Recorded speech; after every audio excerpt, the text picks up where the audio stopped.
When my family moved in 1969 from our apartment in New York City, my mom asked me to pare down my comic book collection by half.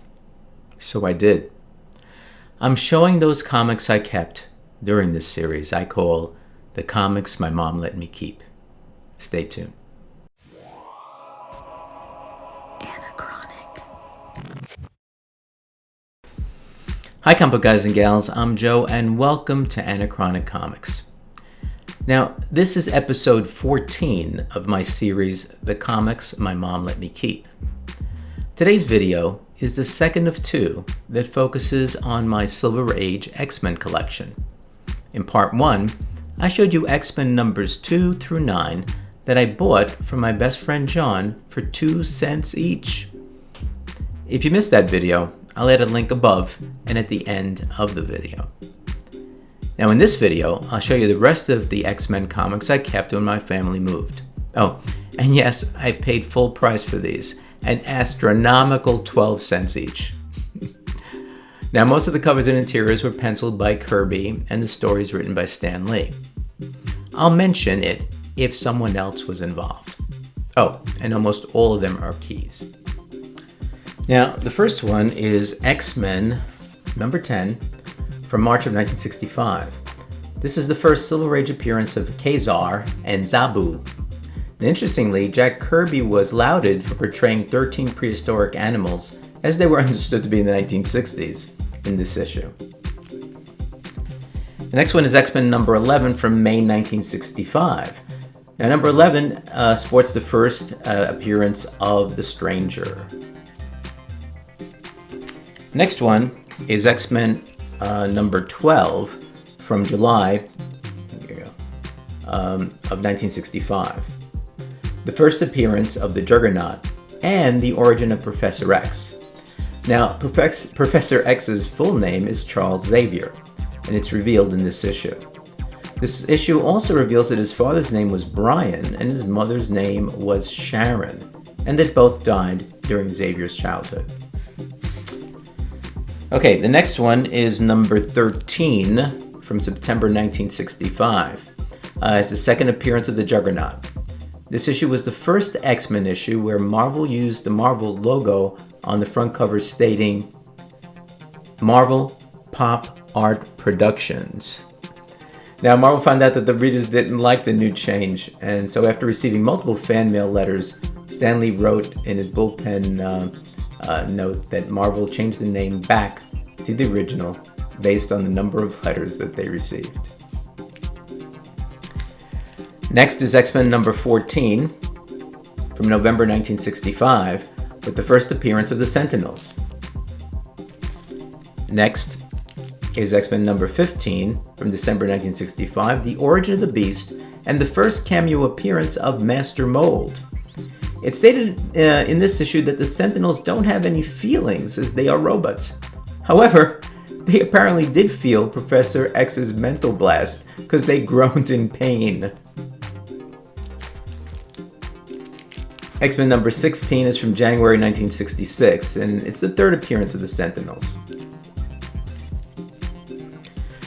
Number 17 is from February 1966, and Professor X breaks his own rule as the X-Men leader when he calls Beast by his surname on the first panel of page 4.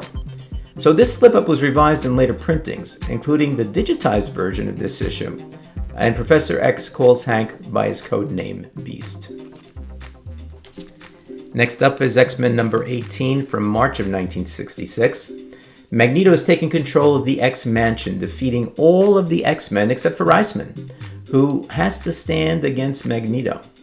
Now this concluded a 2-part story that began in issue 17. Werner Roth penciled the front cover. Number 19 has a cover date of April 1966, and it's another Werner Roth cover. It's the first appearance in the origin of Mimic. Now this is Jack Kirby's last issue penciling X-Men interiors, and Stan Lee's last issue writing the X-Men. Number 20 has a cover date of May 1966, and it was penciled again by Werner Roth. It's the third appearance of the Blob and the origin of how Professor X lost the use of his legs. Werner Roth penciled this issue and subsequent issues under the pseudonym J. Gavin, and Roy Thomas started his run as scriptwriter for the series. Number 21, from June of 1966, again has a cover and interior penciled by Werner Roth and story by Roy Thomas. Issue 22 has a cover date of July 1966 and it was drawn by Roth. This is the start of a two-part story arc that concludes in the next issue. Number 23 from August 1966 has a Werner Roth cover. Roy, like Stan before him, shows his general knowledge of literature when Cyclops refers to the X-Men's situation as being, quote, a prisoner of Zenda. And that was a book written in 1894 by Anthony Hope, with multiple movie adaptations. Number 24, dated September of 1966, is the first appearance and origin of the Locust. Stan's connection with his readers is evident in this issue by he and the gang indicating that the Locust may have a fascist fixation. He then asks any psychologist readers to please forward their thoughts on the analysis to the Marvel editors, believe it or not.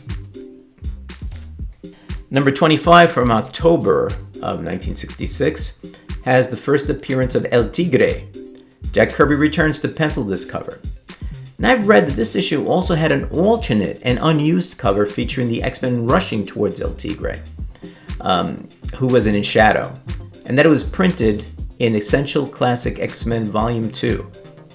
Now, I couldn't find a photo of it online. If any of you can find it, please put a link in the comments.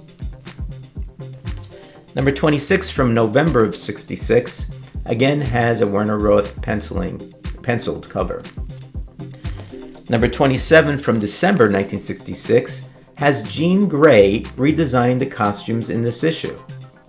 Now, I seem to have misplaced, or maybe never had, number 28, so I'll be looking for it in my collection. Number 29 has a cover date of February 1967. Now this is the conclusion of the three-part story featuring the Mimic.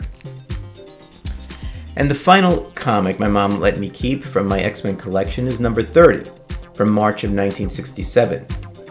Jack Kirby again penciled the cover, and the interior artist on this series, Jack Sparling, penciled the interior. Now it seems that following number 30, I stopped buying X-Men. Now, of the second set of X-Men comics, it's likely that number 12 from July 1965 may be the most valuable because it contained the origin of Professor X and the Juggernaut. Thanks for watching this episode of the comics my mom let me keep. Now, if you missed any of the prior episodes, click here to see them. And click here to see another video you may find interesting. Thanks for watching. Be well, and I'll see you soon.